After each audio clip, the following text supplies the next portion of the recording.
All of you, इस lecture में हम हाइड्रोकार्बन के बारे में पढ़ेंगे। हाइड्रोकार्बन में हम एल्केन और एल्कीन और एल्काइन के बारे में पढ़ेंगे। सबसे पहले देखते हैं डिफिनेशन हाइड्रोकार्बन की। हाइड्रो मीन्स होता है हाइड्रोजन, कार्बन मीन्स होता है कार्बन, यानी ऐसे यौगिक और कंपाउंड जो कि हाइड्रोजन और कार्बन से मिलकर बने होते हैं। ऐसे यौगिक और कंपाउंड को हम हाइड्रोकार्बन कहते हैं। इस लेक्चर में हम एल्केन, एल्कीन और एल्काइन के बीच में डिफरेंस के बारे में पढ़ेंगे कि एल्केन किसे कहा जाता है। सबसे पहले देखेंगे एल्केन किसे कहा जाता है। एल्केन एल्केन एक प्रकार का संतृप्त हाइड्रोकार्बन है, जिसे इंग्लिश में सैचुरेटेड हाइड्रोकार्बन कहा जाता है। संतृप्त हाइड्रोकार्बन का अर्थ होता है कि कार्बन और कार्बन के बीच में सिंगल बॉन्ड यानी बंध पाया जाता है। ऐसे हाइड्रोकार्बन को हम संतृप्त हाइड्रोकार्बन कहते हैं। संतृप्त हाइड्रोकार्बन का एग्जाम्पल जो है एल्केन है। दूसरा, अगर एल्कीन में देखें, एल्कीन जो होता है असंतृप्त हाइड्रोकार्बन है, यानी कि अनसैचुरेटेड हाइड्रोकार्बन है। अनसैचुरेटेड का अर्थ होता है, यानी असंतृप्त का अर्थ होता है कार्बन कार्बन के बीच में डबल बॉन्ड या कार्बन कार्बन के बीच में ट्रिपल बॉन्ड पाया जाना चाहिए। एल्कीन में डबल बॉन्ड पाया जा रहा है, इसलिए यह एक असंतृप्त हाइड्रोकार्बन है। तीसरा है एल्काइन। एल्काइन भी क्या है? असंतृप्त हाइड्रोकार्बन है, क्योंकि कार्बन कार्बन के बीच में डबल बॉन्ड या ट्रिपल बॉन्ड का पाया जाना असंतृप्त हाइड्रोकार्बन यानी कि अनसैचुरेटेड हाइड्रोकार्बन कहलाता है। यहाँ पर एल्काइन में कार्बन कार्बन के बीच में ट्रिपल बॉन्ड है, इसीलिए यह एक असंतृप्त हाइड्रोकार्बन है। दूसरा देखते हैं फॉर्मूला। एल्केन का जो फॉर्मूला यानी सूत्र जो होता है, जनरल जो फॉर्मूला होता है, CnH2n+2 होता है। n यहाँ पर कार्बन की संख्या है। जितनी कार्बन की संख्या हमें दी हो तो उसकी मदद से हम इसका स्ट्रक्चर निकाल सकते हैं। दूसरा फॉर्मूला एल्कीन का जो फॉर्मूला होता है CnH2n होता है। एल्काइन का जो फॉर्मूला होता है CnH2n-2 होता है। तीसरा जो डिफरेंस है इसका, IPSC नाम लिखते समय हम एल्केन में एन का प्रयोग करते हैं, जबकि एल्कीन में इन का प्रयोग करते हैं, जबकि एल्काइन में आइन का प्रयोग किया जाता है। एग्जाम्पल की मदद से एल्केन, एल्कीन और एल्काइन को समझने की कोशिश करते हैं। यहाँ पर हमने कार्बन नंबर 1 लिया है। कार्बन नंबर 1 को हम एल्केन के फार्मूला से इसका स्ट्रक्चर निकालने की कोशिश करेंगे। यहाँ पर हमने कार्बन नंबर 1 लिया है, यानी जो N है हमारा, N हमारा N है। यहाँ पर कार्बन नंबर हमने 1 लिया है, इसका स्ट्रक्चर निकालते हैं तो N जो होता है हमारा 1 है, यानी N जो होती है कार्बन की संख्या होती है। कार्बन की संख्या हमने 1 लिया है, इसलिए N के स्थान पर हम 1 रखेंगे। और एल्केन का जो फार्मूला होता है CnH2n+2 होता है। तो जहाँ पर N हमने रखा है वहाँ पर 1 रख देंगे, क्योंकि N जो नंबर हमने यहाँ पर 1 दिया गया है, N होती है कार्बन की संख्या।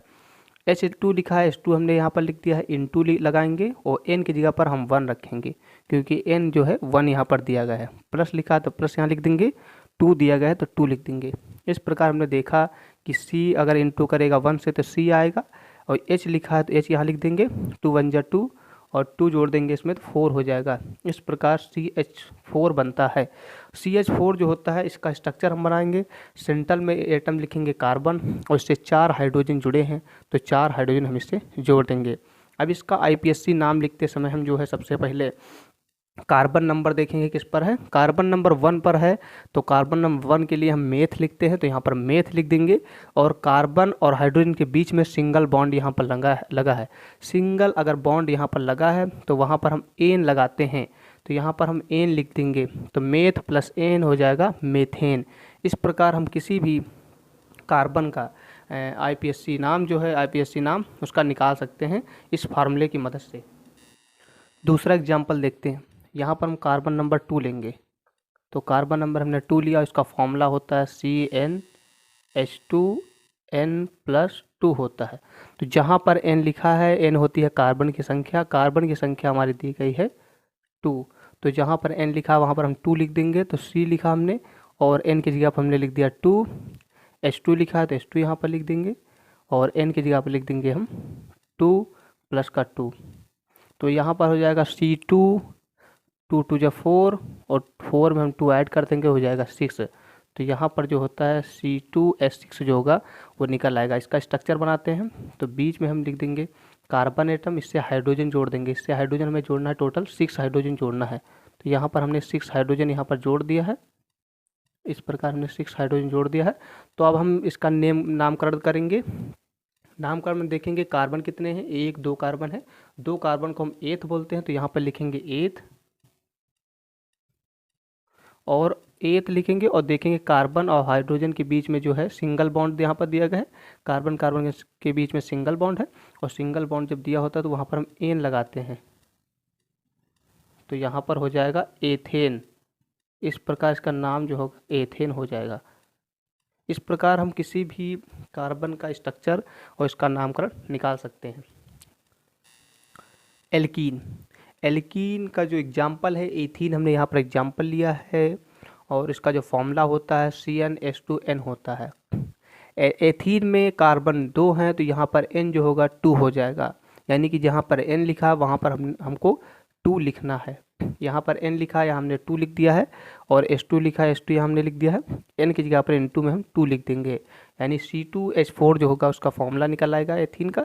इसकी अगर स्ट्रक्चर हम बनाएं, ओपन स्ट्रक्चर अगर बनाएं इसका, तो कार्बन 2 हैं तो कार्बन लिख देंगे, और 4 हाइड्रोजन हमें अटैच करना है, 4 हाइड्रोजन हमने यहाँ पर अटैच कर दिया है। हम जानते हैं कि कार्बन से जो होता है, कार्बन जो होता है वह कार्बन से जो होते हैं 4 बॉन्ड जो होते हैं इससे जुड़ते हैं, लेकिन यहाँ पर 2 जुड़े हैं। इस प्रकार जो होगा यहाँ पर हम डबल बॉन्ड लगा देंगे, क्योंकि यह जो होता है साझे के इलेक्ट्रॉन से अपनी वैलेंसी को क्या करेगा, पूर्ण कर लेगा, इसलिए यहाँ पर हम डबल बॉन्ड लगा देंगे। तो एथीन में कार्बन कार्बन डबल बॉन्ड यहाँ पर लगेगा। इस प्रकार नेमकरण अगर इसका करेंगे, यानी कि नामकरण इसका करेंगे नॉमेनक्लेचर, तो 2 कार्बन है, 2 कार्बन को हम बोलते हैं एथ प्लस का, और डबल बॉन्ड लगा है इसलिए हम यहाँ पर इन लगा देंगे, तो एथीन जो होगा इसका नाम निकल आएगा। तीसरा देखते हैं एल्काइन। एल्काइन का जो एग्जाम्पल यहाँ दिया गया है C2H2 दिया गया है, C2H2 यानी कि एथाइन दिया गया है, एथाइलिन भी इसे बोलते हैं। तो N=2 हमने यहाँ पर ले लिया है, फॉर्मूला होता है CnH2n-2 होता है इसका फॉर्मूला, जो कि यहाँ पर लिखा है। तो इस प्रकार जो है हमें n के स्थान पर रखना है 2, H2 यहाँ पर दिया गया है, और इनटू का यहाँ पर हम 2 लिख देंगे, जहाँ पर n लिखा है वहाँ पर फॉर्मूला में, और माइनस का 2 होता है, तो C2 हो जाएगा, और 2 2 4 हो जाएगा, -2 से कर देंगे तो आ जाएगा C2H4 निकल आएगा। इसका स्ट्रक्चर बनाएंगे तो यहाँ पर हमने 2 कार्बन हमारे पास हैं और 2 हाइड्रोजन है, कार्बन से 1 हाइड्रोजन जुड़ेगा और कार्बन से 1 हाइड्रोजन जुड़ जाएगा। इसके बीच में हम ट्रिपल बॉन्ड लगाएंगे, क्योंकि कार्बन जो होता है वह 4 बॉन्ड बना सकता है, तो इस प्रकार कार्बन जो है 4 बॉन्ड यहाँ पर बना दिया है। यहाँ पर ट्रिपल बॉन्ड लगे हैं, तो नामकरण हम करेंगे, कार्बन सबसे पहले गिनेंगे, कार्बन यहाँ पर 2 दिए गए हैं, 1 कार्बन 2 कार्बन, 2 कार्बन को बोलते हैं एथ, यहाँ पर लिखा जिससे कि, तो एथ लिख देंगे, प्लस लगाएंगे, और यहाँ पर ट्रिपल बॉन्ड है, इसे आइन बोलते हैं, तो एथाइन, एथाइन जो होगा इसका नाम हो जाएगा। इस प्रकार एल्केन, एल्कीन, एल्काइन को डिफ्रेंशिएट किया जा सकता है। Thank you so much.